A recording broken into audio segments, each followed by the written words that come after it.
Kami ingin dengarkan juga suara anda melalui undi.astroawani.com. Kami tanyakan kepada anda hari ini, anda mahukan YB anda muka baru ataupun YB yang sudah dikenali? Mudah saja caranya untuk anda berpartisipasi, scan kod QR di hujung sana itu, di mana anda boleh mengundi tanpa had, dan juga kita kena tahu apakah pilihan anda. Ini adalah soalan pada hari ini, di mana keputusannya akan kami umumkan tengah malam nanti, dan juga laporan penuh akan kami bawakan dalam Awani 7.45. Calon-calon yang akan mewakili UMNO pada pilihan raya umum ke-15 nanti akan ditapis dengan teliti sebelum dinamakan untuk bertanding. Itu kata Naib Presiden UMNO yang juga Perdana Menteri Datuk Seri Ismail Sabri Yaakob, menjelaskan bahawa semua nama yang diserahkan akan disemak dengan semua agensi sebelum dipilih. First round kita dah dapatkan pembentangan daripada pengurusi perhubungan negeri. Dan kita akan buat, mungkin kali kedua akan jumpa sekali lagi lah. Dan kita pun kena buat saringan juga, kena buat vetting itu. Antara nama-nama yang dicadangkan tu, kita akan buat vetting dengan polis, dengan pihak PDRM, pihak SPRM, insolvency. Mungkin kali ini dengan majlis pejabat agama pun. Pejabat kadi pun kita kena check juga lah. Kalau ada yang kahwin kat Siam ke. Nanti timbul isu pula nanti. Tak ada. Ada isu nafkah anak tak bayar ke, yang kena judgement dah masuk oleh Mahkamah Syariah ke. Kalau dulu kita tak pernah check seperti itu. Kali ini mungkin lebih detail. Lebih detail, mungkin cek juga dengan pejabat agama, jangan lupa SPRM juga. Tapi saya ingin bincangkan perkara ini. Kita perlu meletakkan naratif bahawa kita sebagai rakyat juga berhak untuk memilih calon-calon yang bakal bertanding nanti. Bagaimanakah adanya naratif bahawa adanya kad laporan untuk mereka ingin menampilkan diri sebagai calon pilihan raya?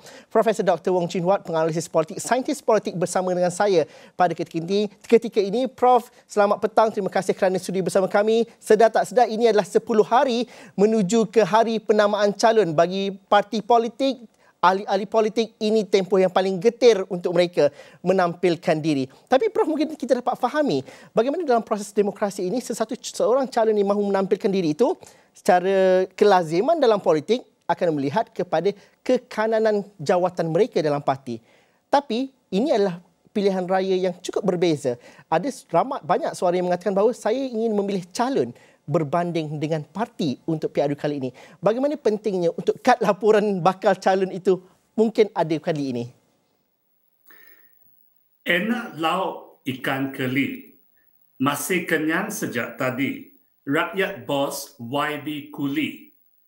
Kenal baik-baik sebelum undi. Sememangnya penting untuk kita meneliti latar belakang pencapaian rekod masa dulu untuk calon-calon kita.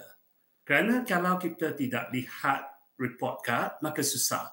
Tapi apa yang menarik sini adalah report card tu mungkin cuma wujud untuk mereka yang pernah menampilkan diri ataupun berkhidmat sebagai YB ataupun memegang jawatan yang penting. Kalau tidak, mungkin sukar untuk kita melihatnya.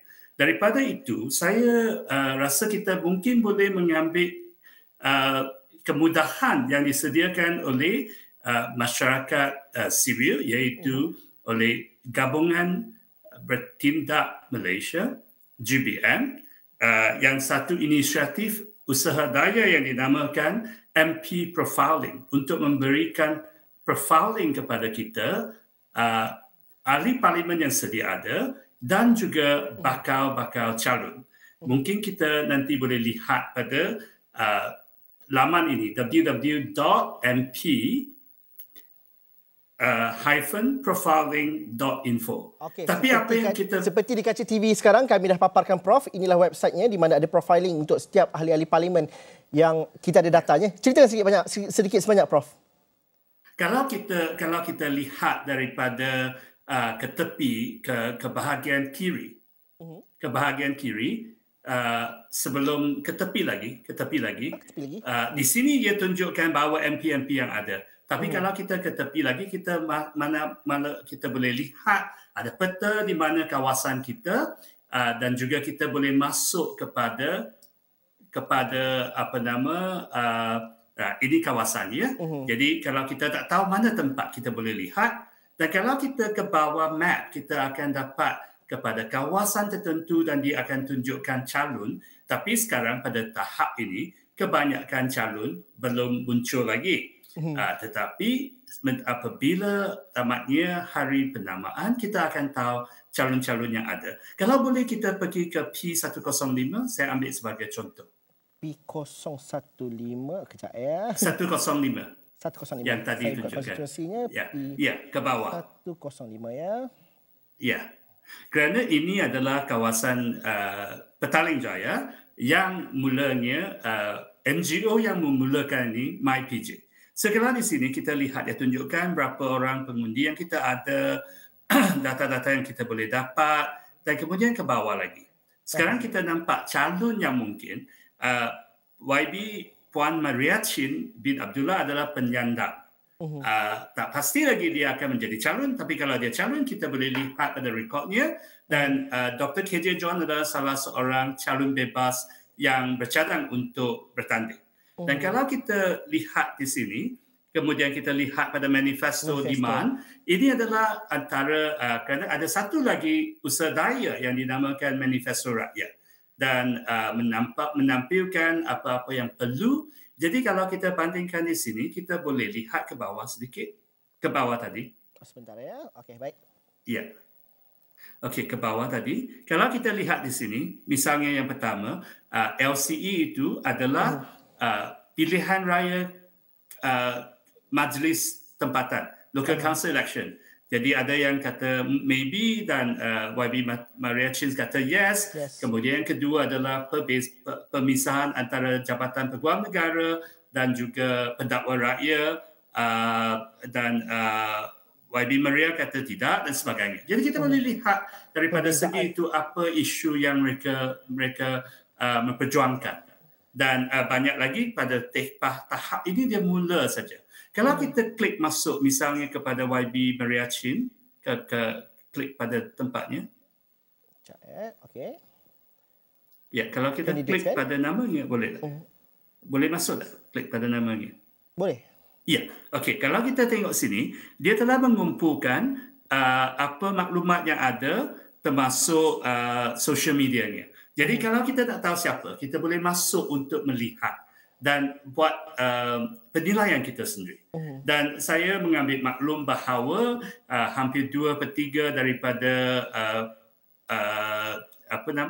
penuntun awani yang telah mengambil bahagian dalam penghutang suara online mengatakan mereka nak orang baru. Ini kalau kita boleh tahu dari mana kawasan yang sedia ada, ia menjadi lebih jelas. Kerana Prof, ada kawasan, ya. Prof, ini sepatutnya adalah pilihan raya yang berdasarkan data dan juga sains maklumat seperti ini. Tapi kalau dilihat dalam konteks sebenar, realiti politik Malaysia, ianya tidak seperti itu. Benarlah ahli parti-parti politik akan mengatakan bahawa mengumpulkan maklumat parti daripada penduduk dan sebagainya. Tapi rakyat tidak rasa mereka berpartisipasi. Siapa yang patut diletakkan oleh parti ABC di kawasan-kawasan tertentu. Sudahnya bila hari pengundian ataupun hari penamaan calon nanti akan ada protes juga daripada pengundi dan sebagainya. Bagaimana sepatutnya apa yang diusahakan oleh masyarakat sivil melalui MP profiling ini sepatutnya sesuatu yang demokrasi dan patut dilakukan oleh semua dan menjadi akses kepada semua pihak pada ketika ini, Prof? Ya, saya rasa yang apa yang berlaku oleh GBM ini akan melangkungi semua calon, tetapi isu yang menjadi perdebatan adalah apakah pilihan parti. Kerana parti ada pelbagai pertimbangan termasuk untuk mengekalkan mereka yang berkualiti, yang popular. Pada masa yang sama mereka juga perlukan pembaruan ataupun regenerasi supaya ada orang baru dan untuk memperjuangkan isu baru dan sebagainya. Dan sudah tentu perwakilan mereka dalam parti iaitu sama ada seseorang calon itu dia mendapat sokongan daripada ahli parti juga menjadi isu. Jadi dalam keadaan ini, apa yang kita lihat sebenarnya adalah parti sekarang menghadapi setengah-setengah tempat tu calon yang wakil rakyat yang sudah mungkin 7-8 penggal masih kekal. Pada masa yang sama ada juga penyandang yang popular digugurkan ataupun dipindah kawasan. Di Barisan Nasional kita ada YB Khairi Jamaluddin yang tidak dapat bertanding di Rembau dan harap-harap dia akan dapat satu kawasan yang sesuai dengan kepribadiannya. Dan di Pembangkang pula kita ada isu seperti di Klang, Charles Santiago calon popular, penyandang popular, Maria Chin di Petaling Jaya, Chan Min Kai di Alostar yang dikabar anginkan bahawa mereka akan digugurkan. Dan ada pengundi memang tanya, dalam pemilihan itu, apakah kriteria yang digunakan oleh parti? Maksudnya, parti boleh ada kriterianya, tetapi adakah kriteria itu dijelaskan kepada rakyat supaya rakyat tahu apakah kayu ukurnya?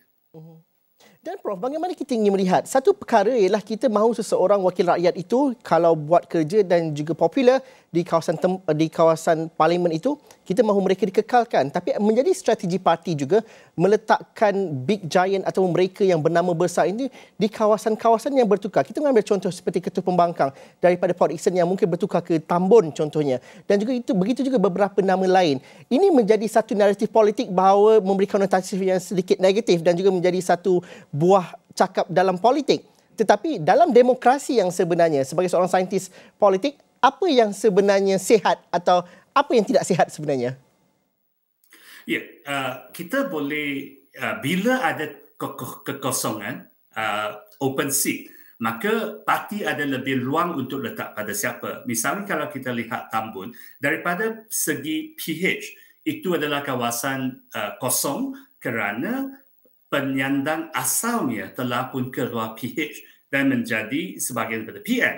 Tetapi untuk kawasan yang lain, kalau katakan penyandang itu masih popular dan berprestasi, persoalan muncul. Mengapa mereka ditukar? Dan ini kembali pada soalan yang lebih luas. Kalau katakan semua wakil rakyat itu, mereka berprestasi baik dan mereka dikekalkan, maka generasi baru tidak dapat menggantikan mereka. Jadi kita perlu ada mekanisme untuk memberikan peluang kepada orang baru. Persoalannya, orang baru itu bagaimana ditentukan dan adakah ia mengambil kira suara rakyat. Jadi saya rasa satu cara yang baik sebenarnya ialah untuk parti mengadakan soal selidik kepada pengundi untuk melihat apa yang mereka nak, supaya pilihan parti itu seboleh-bolehnya menetapi kehendak rakyat.